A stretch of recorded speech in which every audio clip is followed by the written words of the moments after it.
Bom, olá, bem-vindo a mais uma aula. A aula de hoje a gente vai trabalhar um pouquinho a questão da inspiração, revelação e inspiração.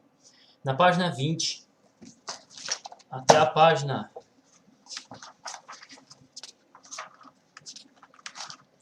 27, da página 20 até a página 27, 28,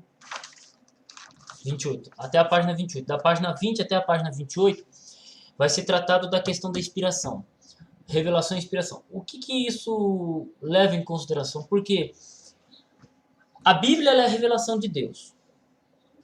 A Bíblia revela Deus para a gente. Nós conhecemos Deus através da Bíblia. E você tem também a inspiração. A Bíblia ela é inspirada por Deus. Isso aqui ele vai trabalhar alguns versos bíblicos, né? Vai colocar aqui também a Bíblia como forma escrita. Vai trabalhar a questão da revelação, teoria do encontro. Não vou me focar aqui. Você vai ler, você vai fazer as anotações. E é de extrema importância que seja conhecido, que você leia essas páginas aqui. Eu não vou estar lendo, explicando para vocês. Aí vai falar sobre observação negativa sobre a Bíblia, pessoas negativas, outros modos de compreender a inspiração, né? Inspiração bíblica, os reformadores, tá? E vai falar também o grande conflito, né? A Escritura Sagrada aponta para o seu autor, no entanto, foi escrita por mãos humanas e no variado estilo de seus diferentes apresenta as características dos diversos escritores. Vai colocar Ellen White falando, oposição à Bíblia.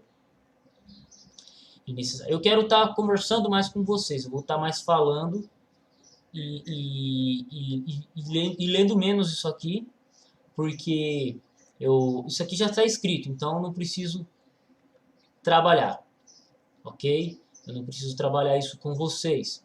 Eu não preciso trabalhar o que está escrito aqui, mas eu preciso explicar para vocês a importância de compreender isso. O que acontece? Muitos adventistas, que é o caso da sua igreja, eles se convertem ou do protestantismo ou do pentecostalismo. Alguns poucos da igreja católica. Mas também você tem uma boa parcela, que a grande parte da população brasileira é católica. O que acontece? Isso afeta na maneira como que essa pessoa compreende a Bíblia. Porque um católico, a mentalidade oficial católica é o padre é a autoridade religiosa máxima local. Acima do Papa você vai ter os bispos, você vai ter os arcebispos, até chegar no Papa. E o Papa representa a autoridade da igreja. Ok? Então eu quero focar o Papa. Então, quem está apto a discutir a Bíblia, sim, são apenas os teólogos, os padres, os arcebispos e por aí vai. E não um membro comum. Então eles entendem que a autoridade da igreja ela está junto com a Bíblia. Na verdade, a posição oficial da Igreja Católica é basicamente essa: a Bíblia e as Escrituras. A Bíblia é importante para eles. Sim, para um católico é de extrema importância compreender e tirar as doutrinas da Bíblia. Só que para eles a autoridade da igreja está de igual para igual. Então eles entendem que a igreja tem o mesmo nível de inspiração de Deus, de inspiração, que a Bíblia. Ok? E alguns que se tornam adventistas acabam trazendo esse conceito para dentro da igreja. Por quê? E no que isso finaliza? Você pode estar falando assim, nossa, Adolfo, como assim? Olha como que isso influencia dentro da igreja. Porque hoje, você pode chegar dentro das igrejas e falar assim, olha, você prega um tema, aí você vai lá e pede para o pastor pregar o tema. Todo mundo ouve o pastor. Isso já aconteceu com muitos amigos meus. Eles pregarem um assunto, a igreja não aceitar. O pastor vir pregar a mesma coisa e a igreja aceitar. Por quê? Porque é o pastor, porque é formado, porque é um representante da igreja, porque ele é inerrante. Ele é autoridade. E o irmãozinho lá, que não tem um curso de teologia, talvez seja o seu caso, que não foi para um curso de teologia ou que gosta de aprender sobre a palavra de Deus, por isso que você está nesse curso. Você estudou um assunto, você pregou, está correto, mas a igreja não aceita. Por quê? Porque você não representa uma autoridade. Isto que acontece dentro da igreja adventista é um reflexo da cultura externa à igreja adventista, da cultura brasileira, né? Então, começa por aí. Muitos outros vêm do meio pentecostal. Vem do meio pentecostal. Deixa eu só mudar a página aqui para não ficar cansativo. Vem do meio pentecostal. E como que os pentecostais enxergam a Bíblia? Bom, tanto os pentecostais, quanto os batistas, quanto os presbiterianos, se eu não estiver enganado, alguns deles têm uma crença da inerrância bíblica. O que é a crença da inerrância bíblica? Inerrância bíblica é diferente de inspiração. Não confunda inspiração com inerrância. Inspirado, você pode ser inspirado por Deus, eu posso ser inspirado por Deus, a Bíblia é inspirada por Deus e Ellen White foi inspirada por Deus, ok? E tanto você quanto eu podemos também ser inspirados por Deus, se Deus permitir, se for esse o foco. Você pode falar comentários inspirados por Deus. Só que isso não demonstra que você seja inerrante. Então, muita gente confunde inerrância com inspiração. Por quê? A Bíblia, ela tem erros de cópia, erros de tradução. Então, a Bíblia não pode ser tratada inerrantemente. Tudo que está ali, da maneira como está. Nossa, Adolfo, você está brincando comigo? Você está brincando comigo falando um troço desse? É verdade. É verdade. Porque, às vezes, as pessoas elas vão se embasar num erro de tradução porque ela acha que aquela Bíblia é inspirada, é inerrante. Aí eu confundo inerrância com inspiração. Veja como que o tema é complexo. Então tem pessoas que leem, por exemplo, Lucas 16, leem Lucas 16, verso 16, lá fala assim, a lei e os profetas duraram até João. Ele já fala que a lei foi abolida. Só que ali duraram é uma adição de tradutor. E aí você compara duraram até João, mas no verso 17 fala assim, até que o céu e a terra, é mais fácil o céu e a terra passar do que um jota se omitir da lei. Entende? Então, observa isso. Uma tradução, ela contém um erro. Você tem uma descrição de cavalos que Salomão tinha, e num outro livro, falando da mesma coisa, fala que ele tinha outro número. Então, a Bíblia ela não é precisa em alguns aspectos. Então, não tem como a gente tratar da inerrância. O que é inerrância? Cada palavra na Bíblia tem que ser entendida daquele jeito. Entendeu? E aí, isso atrapalha na compreensão da Bíblia. Isso atrapalha na compreensão de alguns assuntos. Né? E muitos que defendem a inerrância bíblica, eles acabam defendendo eles querem usar isso para defender certas doutrinas, mas não tem uma base, tanto escritológica, manuscritológica, quanto doutrinária. E aí o que acontece? No que isso influencia? O que isso influencia? Quando a pessoa se torna adventista, ela acha que a mesma inerrância bíblica, essa crença dela, tem que ser aplicada a Ellen White. Entende? Então, porque se a Ellen White foi inspirada igual a Bíblia, também é inerrante. E não é assim. Nenhum profeta foi inerrante. Veja Jonas. Jonas errou. Jonas queria fugir de Deus. Abraão cometeu vários erros na vida, mentiu. Moisés, o profetão, o bichão que escreveu a Bíblia.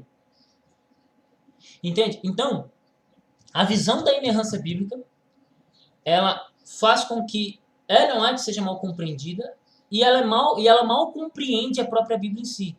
Por quê? A gente tem que analisar. Outra coisa, se a inerrância é uma doutrina verdadeira, então por que existem variantes textuais na Bíblia? Porque os homens quiseram? Entende? Então, a gente tem que tomar um pouquinho de cuidado no tocante à inerrância. E no que mais afeta a questão da inerrância? Que não é tanto o assunto que está nessas páginas, mas quando você estuda o assunto da inspiração, você estuda a inerrância junto. No que afeta? As pessoas achando que a Bíblia é inerrante, eles acham que os adventistas acreditam, as pessoas lá fora acreditam que nós, adventistas, cremos na inerrância de Ellen White. Porque eles creem na inerrância bíblica. Só que o problema é que o adventista não crê na inerrância bíblica e também não crê na inerrância de Ellen White. Ellen White pode ter errado e Ellen White errou. Ô, louco, Adolfo, não fala isso. Pega aqui, vamos pegar o livro aqui, vamos descer aqui e nós vamos ver aqui. Línguas da Bíblia. Vamos voltar aqui num texto, Grande Conflito, sobre a inerrância da Bíblia. Olha que legal esse contexto aqui. Eu vou pegar aqui e vocês leem depois no Grande Conflito.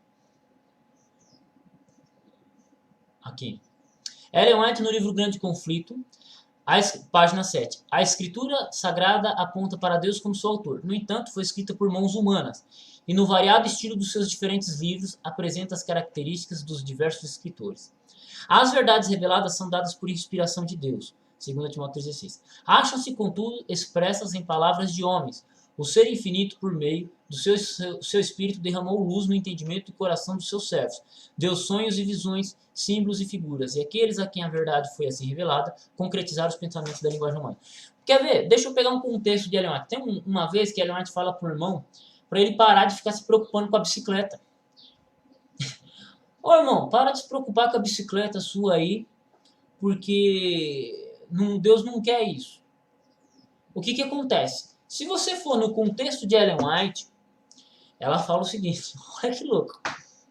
Ela fala o seguinte, a bicicleta no contexto dela valia um carro popular hoje. Era quase que um carro popular ou uma moto. Então o cara ficava com medo de alguém levar um bem de valor dele. Assim como eu fico preocupado se alguém levar minha bis, ou alguém levar seu carro, ou sua moto, ou seja lá o que você use. Entende?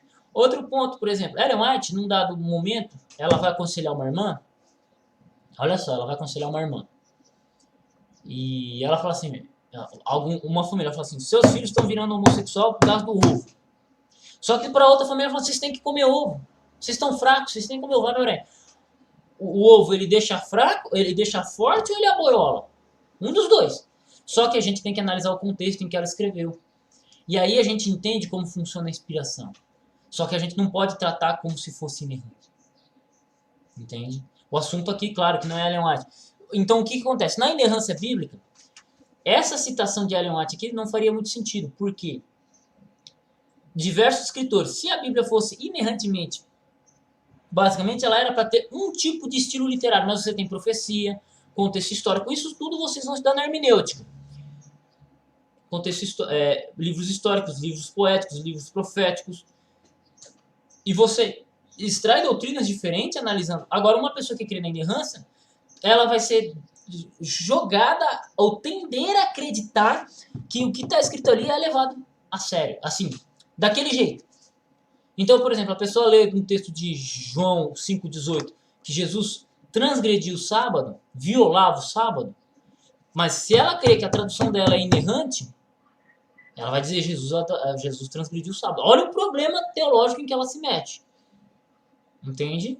Só que se você vai no grego, o verbo liu, ele tem outros significados além de violar. Na verdade, o verbo liu é traduzido como soltar, libertar. Então, Jesus, ele soltava, ele afrouxava o sábado. Entendeu?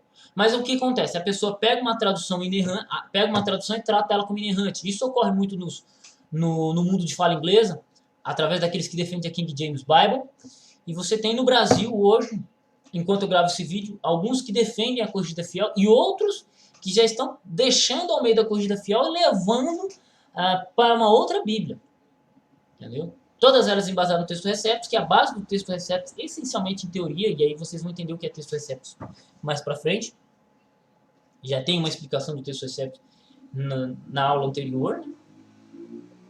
Sobre o que é o texto receptus, que é um texto grego formatado por meia dúzia de manuscritos gregos, e foi utilizado, ele tem como base Erasmo de Roterdã, Cardel Ximenes e todos os editores de grego do Novo Testamento grego da Idade da Reforma. E tem gente que acha que ele é inerrante, que ele falou e tal, mas ele não tem tanta base manuscritológica, alguns versos. Tá? Mas isso a gente vai trabalhar posteriormente, eu não quero confundir vocês, eu não quero dificultar essa aula para vocês. Eu só estou aqui para mostrar para vocês, para abrir a mente de vocês, para fazer com que vocês entendam que a Igreja Adventista não defende a inerrância bíblica, mas ela defende a inspiração bíblica. E Ellen White defendia a inspiração bíblica.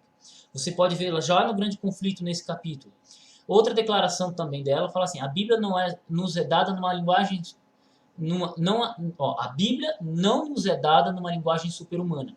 Para atingir o homem onde ele se encontra, Jesus assumiu a humanidade. A Bíblia tem de ser dada na linguagem dos homens.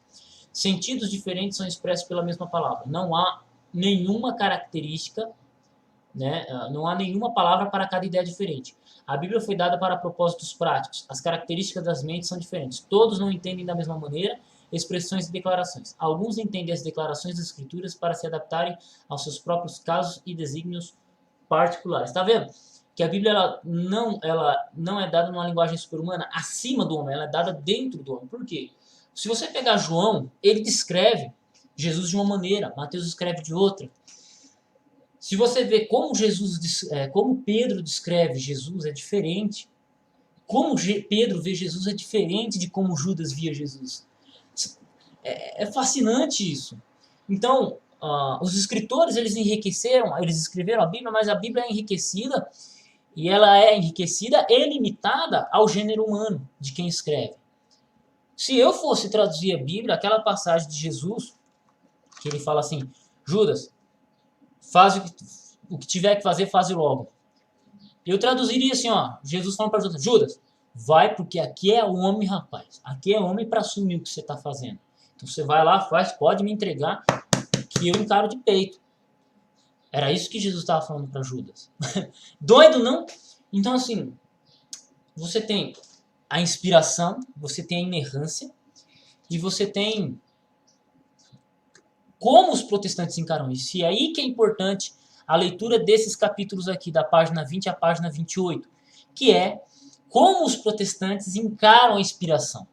E claro, eu vou deixar um adendo para você estudar um pouquinho sobre inerrância bíblica. Tá? Então, eu estou te abrindo a mente para isso. Logo, logo a gente já entra nos assuntos mais específicos, que agora a gente vai entrar na próxima aula. Ok? Espero ter ajudado. Eu sei que eu fugi do que o livro propôs, mas o livro está escrito aí, então leia, copie, compreenda o que o livro está dizendo, né? Essas páginas. Entenda como funciona, porque, como eu disse, como um católico vê a Bíblia, como um protestante vê a Bíblia, como um pentecostal vê a Bíblia, influencia muito quando ele se converte ao adventismo. E talvez você que assiste esse vídeo, muitas coisas que eu falei aqui sejam novas para você. E é natural, porque estamos aqui para aprender. Então Deus abençoe seus estudos, Deus abençoe sua vida. Esses assuntos, eles vão além da crítica textual, mas é impossível a gente falar de uma matéria sem dialogar com outras. Né? Acabei falando aqui de hermenêutica, acabei falando aqui de exegese, acabei aqui falando de um pouco de história, acabei um pouco falando aqui sobre tudo, porque todas as matérias elas dialogam entre si. Então é necessário que vocês entendam. Fechou? Então Deus abençoe seus estudos. Até a próxima aula. Né? Deixa eu só preparar aqui a Bíblia. Fechou. Aqui. Deus abençoe seus estudos. Até o próximo vídeo. E tamo junto no campo de batalha.